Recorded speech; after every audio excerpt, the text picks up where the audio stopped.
ক্যাম্পে এসে খুব ভালো লাগলো, অনেক কিছু শিখতে পারলাম, অনেক কিছু জানতে পারলাম, যেমন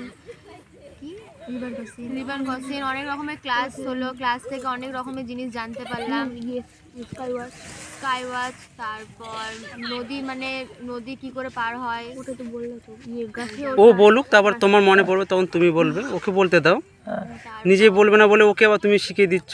অনেক রকমের ক্লাস হলো। তারপর প্রথমবার টেন্টে থাকলাম, ফার্স্ট ক্যাম্প, খুব ভালো লাগলো। তোর বলা শেষ হোক, তারপর তোরা বল, আমি বললাম। হ্যাঁ বল বল তুই বল আমি বললাম। খুব ভালো লাগলো, এটা আমার ফার্স্ট ক্যাম্প, আমি তো প্রথমবার এসেছি। এখানে ক্লাস করানো হয়েছিল মস্ক, লাইটিং, এগুলো ব্যাপারে। তারপরে ফার্স্ট এড ব্যবহারে প্রথমে সাপ কামড়ালে বা আগুন ধরলে কীভাবে কী করতে হয়, রিভার ক্রসিং করানো হয়েছিল। খুব ভালো লেগেছে জিনিসটা। এটা আমার জীবনের প্রথম ক্যাম্প। এখানে আমি এসে অনেক আনন্দ পেয়েছি। এখানে অনেকজন স্টুডেন্টদের সঙ্গে, স্যার ম্যামদের সঙ্গে দেখা হলো, বন্ধুত্ব হলো। এখানে এসে অনেক কিছু ক্লাস করলাম, খাওয়া দাওয়া করলাম, ব্যায়াম করলাম এবং রিভার ক্রসিং করলাম, পাখিদের ব্যাপারে জানলাম, আরও অনেক কিছু, যেমন গাছে ওঠা,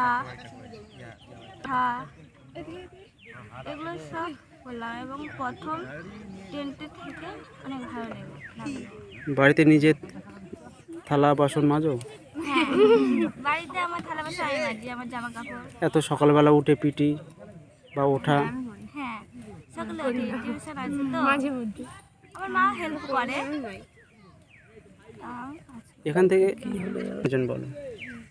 খুবই ভালো লাগলো, এখানে অনেকে অনেক জিনিস পারফরমেন্স করলো, অনেকে নাচ গান আবৃত্তি সেগুলো করলো, ক্যাম্প ফায়ার হলো, খুব মজা হলো, সবার সামনে নিজের কী আছে সেগুলো করে ট্যালেন্টগুলো হয়ে গেছে। তুই নিজে কি করেছিস?